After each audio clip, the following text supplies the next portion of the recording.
100కు పైగా దీర్ఘకాలిక సమస్యలకు ఎటువంటి ఆపరేషన్ దుష్ప్రభావాలు లేకుండా హోమియోపతి చికిత్స.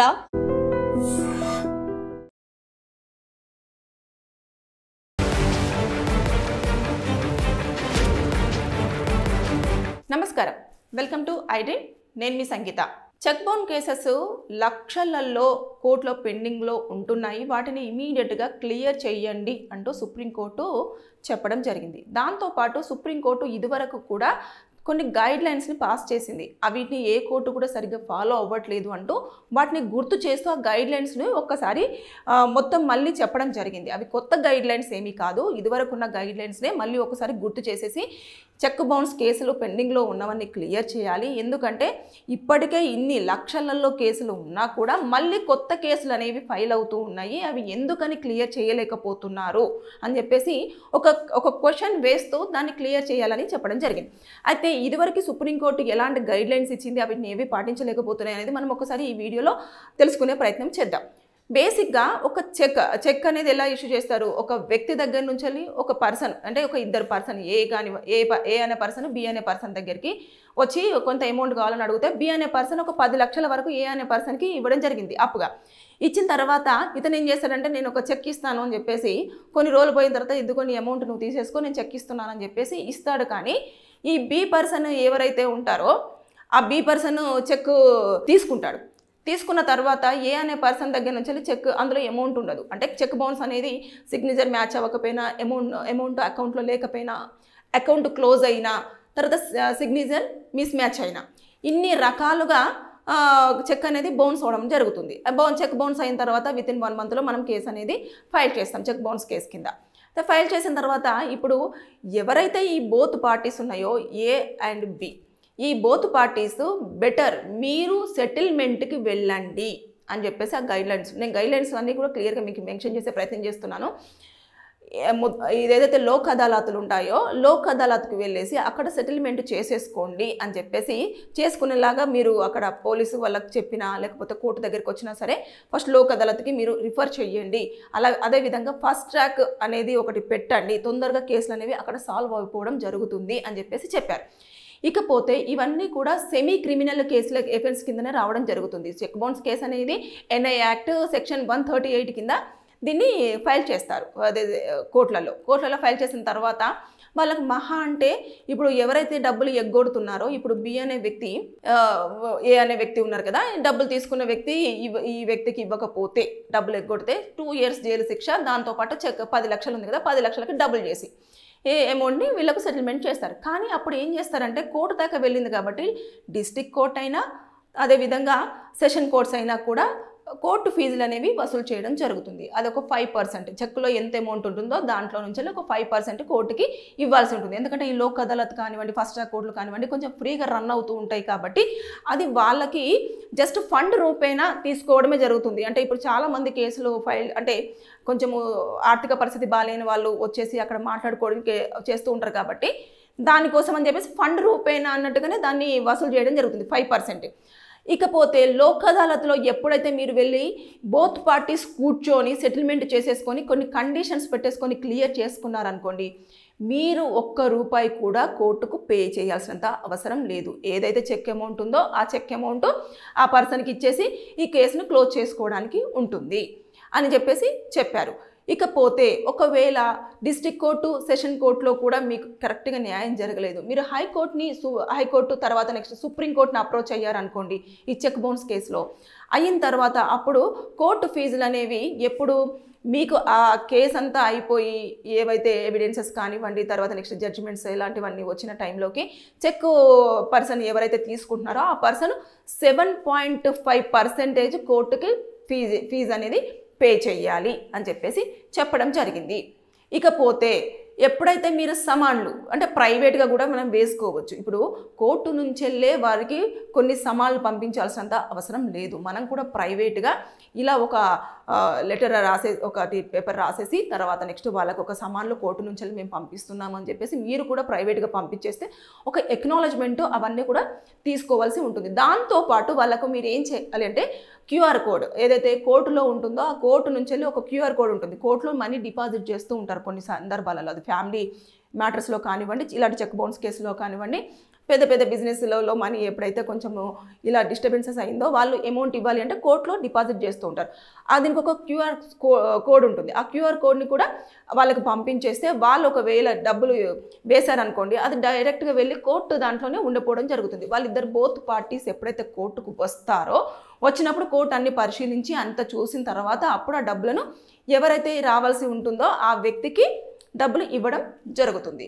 అయితే ఇప్పుడు బి అనే మనము ఎగ్జాంపుల్గా ఏబి తీసుకున్నాం కదా, ఇలా పార్టీస్ అన్నీ కూడా ఇబ్బందులు పడుతున్నాయి కాబట్టి దీన్ని మీరు అక్కడే క్లియర్ చేయండి. ఇంకా ఎక్కువ కేసులన్నీ కూడా పెండింగ్లో లేకుండా చూసుకోండి. ఇలాంటి చిన్న అంటే సెమీ క్రిమినల్ కేసెస్ని కూడా మీరు ఇంత టైం ర్యాగ్ ఎందుకు చేస్తున్నారు, సంవత్సరాలు ఎందుకు మీరు ప్రొలాంగ్ చేస్తున్నారు అని చెప్పేసి చెప్పడం జరిగింది. ఏదున్నా సరే ఫస్ట్ లోక్ అదాలత్కు వెళ్ళి అక్కడ మీరు సెటిల్మెంట్ చేసుకొని అక్కడ కుదరని పక్షంలో లేదంటే అక్కడ వ్యక్తి రాకపోవడమో లేకపోతే చెక్ అనేది నేను ఇవ్వను అని చెప్పకపోవడమో ఏదైనా రూడ్గా బిహేవ్ చేయడమో లేకపోతే ఆ పర్సన్ మనకు అందుబాటులో లేకపోవడమో ఇలాంటివి జరిగితే మీరు కోర్టును అప్రోచ్ అయ్యి మీరు ఆ కేసు గురించి మొత్తం అన్నీ చేసుకోండి తప్పించి ముందైతే సెటిల్మెంటే చేసుకోండి అని చెప్పేసి చాలా క్లియర్గా చెప్పడం జరిగింది. సో ఇక మీదట కోర్టులలో మీరు చెక్ బౌన్స్ కేసుల కోసం వెళ్తే మాత్రం ముందు అక్కడికి వెళ్ళి రండి. లేదు అనుకుంటే మీరు అనవసరంగా వచ్చిన తర్వాత కోర్టుకి 5%, అదే ఏదైతే డిస్ట్రిక్ట్ కోర్టు కానివ్వండి, సెక్షన్ కోర్టు కానివ్వండి 5%, అదేవిధంగా హైకోర్టు అండ్ సుప్రీంకోర్టు అయితేనేమో 7.5% మీరు కోర్టు ఫీజులు కూడా చెల్లించాల్సిన పరిస్థితి వస్తుంది. కాబట్టి దీంతో పాటు ఇంకొకటి ఏంటంటే మీరు చెక్కు తీసుకునేటప్పుడే చాలా జాగ్రత్తలు పాటించండి ముందుగానే.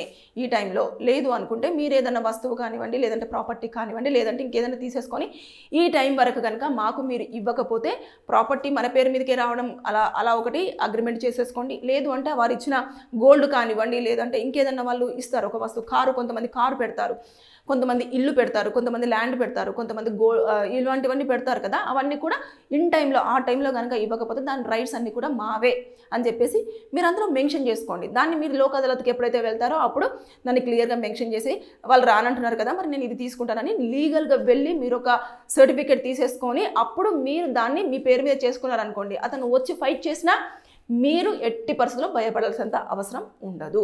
సో ఇవన్నీ గైడ్లైన్స్ పాతవే, సుప్రీంకోర్టు చెప్పింది. కాకపోతే ఏంటంటే మళ్ళీ ఒకసారి గుర్తు చేసింది, ఎందుకని ఇన్ని కేసులు ఇంకా పెండింగ్లో ఉంటున్నాయి, ఇలాంటి గైడ్లైన్స్ ఉన్నప్పటికీ కూడా ఎందుకని పాటించలేకపోతున్నారు అని చెప్పారు. ముందుగా ఫస్ట్ ఒకసారి మళ్ళీ మనము డీటెయిల్గా మాట్లాడుకుంటే, ఒక వ్యక్తి చెక్ బౌన్స్ కేసులో కనుక ప్రాబ్లం ఫేస్ చేస్తున్నారు అనుకుంటే ఆ వ్యక్తి ముందుగా వెళ్ళాల్సింది లోక్ అదాలత్. అక్కడికి వెళ్ళి సెటిల్మెంట్ చేసుకోండి. సెటిల్మెంట్ చేసేసుకుంటే అక్కడ కేసులన్నీ క్లియర్ అయిపోతాయి. ఇచ్చే వ్యక్తి కానివ్వండి పుచ్చుకునే వ్యక్తి కానివ్వండి ఇద్దరు కూడా హ్యాపీగా వాళ్ళ లైఫ్ అనేది వెళ్ళిపోతుంది. ఇక అక్కడ వాళ్ళకి కనుక రాజీ కాకుండా వాళ్ళు ఒప్పందం చేసుకోకుండా ఉన్నారు అంటే అప్పుడు డిస్ట్రిక్ట్ కోర్టు కానివ్వండి సెషన్ కోర్టులో కానివ్వండి ఒక పిటిషన్ ఫైల్ చేసేసుకొని మీరు కేసు చుట్టూ తిరుగుతూ ఉంటారు. ఇంకా ఎవిడెన్సెస్ అవి ఇవి ఆర్గ్యుమెంట్స్ అన్నీ జరిగిన తర్వాత ఫైనల్గా ఒకవేళ చెక్ ఇష్యూ అయ్యింది అని అంటే అప్పుడు ఈ చెక్ అమౌంట్ ఎంతైతే ఉందో దాంట్లో నుంచి వెళ్ళి ఒక 5% వరకు కూడా మీరు ఆ కోర్టుకి ఫీజు అనేది చెల్లించాల్సి ఉంటుంది, 5%. దాంతోపాటు ఇకపోతే ఇది వచ్చేసి ఒకవేళ ఆ వ్యక్తి నేను ఇవ్వను, నా దగ్గర డబ్బులు లేవు, నేను ఇచ్చే సిచ్యువేషన్లో లేను అన్నాడు అనుకోండి, అతనికి ఎంత పడుతుంది? నేను చెప్పినట్టు ఎన్ఐ యాక్ట్ కింద 2 years పాటు వరకు జైలు శిక్ష, దాంతోపాటు చెక్ ఎంతైతే ఉందో దాని మీద 2% అమౌంట్ ఇవ్వడానికి ప్రయత్నం చేయమని చెప్పేసి అంటారు. లేదంటే కోర్టు ఎంతో కొంత నామినల్ ఫైన్ అనేది వేయడం జరుగుతుంది. ఇకపోతే అక్కడ నుంచి వెళ్ళి అక్కడ 5% పే చేయాల్సి ఉంటుంది. ఒకవేళ క్లియర్ అయిపోయింది లేదు అనుకుంటే మీరు ఇక్కడే ఆగిపోవచ్చు. సెషన్ కోర్టు డిస్ట్రిక్ట్ కోర్టు లేదు మాకు ఇంకా కొంచెం న్యాయం జరగాలేదు, మాకు ఇక్కడ న్యాయం జరిగే సిచ్యువేషన్ కనిపించట్లేదు, కేసు అంతా ఎక్కువ ప్రొలాంగ్ అవుతుంది అని అన్నప్పుడు మీరు హైకోర్టుని అప్రోచ్ అవ్వచ్చు. హైకోర్టు అప్రోచ్ అయిన తర్వాత అక్కడ కనుక మీరు మళ్ళీ ఎవిడెన్సెస్ ఆర్గ్యుమెంట్స్ అన్నీ జరిగిందంటే 7.5 మీరైతే చెక్ అమౌంట్ ఉంటుందో దాంట్లో కోర్టుకి నామినల్ ఫీ ఇవ్వాల్సి ఉంటుంది. సుప్రీంకోర్టు కూడా సేమ్, ఒకవేళ హైకోర్టులో మీరు సాటిస్ఫాక్షన్ అవ్వలేదంటే సుప్రీంకోర్టు అలా ఉంటుంది. ఇవన్నీ ఉన్న నేపథ్యంలోనే వీటిని గుర్తు చేస్తూ సుప్రీంకోర్టు మళ్ళీ ఒక్కసారి దీన్ని మన ముందుకు తీసుకురావడం జరిగింది. మీరు అనుకుంటూ ఉంటారు కావచ్చు ఏమని, కోర్టుకు ఫీజులు ఎందుకు పే చేయాలి, 5% ఎందుకు ఇవ్వాలి అంటే అంటే దానికి ఉండే ఖర్చులు దానికి ఉంటాయి. ఇప్పుడు పేపర్ ఖర్చులు కానివ్వండి, అడ్వకేట్ మీ వర్క్ మీద పనిచేస్తూ ఉంటాడు. అదేవిధంగా కోర్టు కూడా టైం స్పెండ్ చేస్తుంది. ఇకపోతే అక్కడ ఆర్గ్యుమెంట్స్ ఇవన్నీ కూడా రన్ అవుతూ ఉంటాయి. ఇక డిస్ట్రిక్ట్ అండ్ సెషన్ కోర్టులో మాత్రం నేను చెప్పినట్టు లోక్ అదాలత్కి అది ఏదైతే ఫండ్ రూపేణా వెళ్ళిపోవడం జరుగుతుంది. సుప్రీంకోర్టు హైకోర్టులో కూడా దాన్ని ఎవరైతే కొంతమంది కేసులు ఆర్గ్యూ చేసుకోలేని అంటే సిచ్యువేషన్స్లో ఉండరో వారికి ఫ్రీ పబ్లిక్ ప్రాసిక్యూటర్ కానీ ఇలా ఉంటారు కదా, వారి త్రూ కేసుని అనేది తీసుకొని వాదించడం అనేది జరుగుతుంది. సో అందుకోసమనే ఫీజులు వసూలు చేయడం తప్పించి ఇంకొకటి అయితే దాంట్లో ఏమీ ఉండదు. ఇంకా కొంతమంది అంటారు ఇవన్నీ పాతవే కదా కొత్తగా ఎందుకు చెప్తున్నారు అని. అంటే సుప్రీంకోర్టు మళ్ళీ ఒక్కసారి మన ముందుకు గుర్తు చేసింది, కోర్టులను అలర్ట్ చేసింది, కేసులన్నీ క్లియర్గా ఇమీడియట్గా వాటిని అన్నింటినీ క్లియర్ చేయండి అని చెప్పేసి చెప్పడం జరిగింది. కాబట్టి నేను మీ ముందుకిచ్చి నేను ఈ విషయాన్ని చెప్పడం జరుగుతుంది. ఏదేమైనా సరే కానీ అప్పు తీసుకునే ముందు ఇచ్చే ముందు జాగ్రత్తగా ఉండండి. అదేవిధంగా చెక్కు తీసుకునే ముందు కూడా మీరు ఆ చెక్కుకు తీసుకునేటప్పుడు వాళ్ళ దగ్గర నుంచి ఏదో ఒకటి మీరు తీసుకోండి. ఒకవేళ చెక్ బౌన్స్ అయినా లేదంటే మా దగ్గర డబ్బులు రాకపోయినా ఇది మాదే అని చెప్పేసి అనిపించుకోండి. అప్పుడే మీరు సేఫ్ సైడ్లో ఉన్నట్టు. సరే, మీరు ఈ వీడియో చూస్తున్న వారికి ఎవరికైనా సరే లీగల్గా ఏమైనా డౌట్స్ ఉంటే కింద కామెంట్ రూపంలో తెలియజేయండి. నేను దానిపైన మీకు పూర్తి సమాచారం అందిస్తాను. Thank you. And for more videos, Please subscribe to iDream. Please subscribe to iDream. Please subscribe iDream. And please subscribe to iDream. For more videos, subscribe to iDream. please like, share and subscribe to the channel. Congratulations, iDream. Subscribe to iDream. Subscribe to iDream. So subscribe to iDream Media. iDream ki iDream team andarki huge congratulations. Please subscribe iDream Media. Please subscribe to iDream.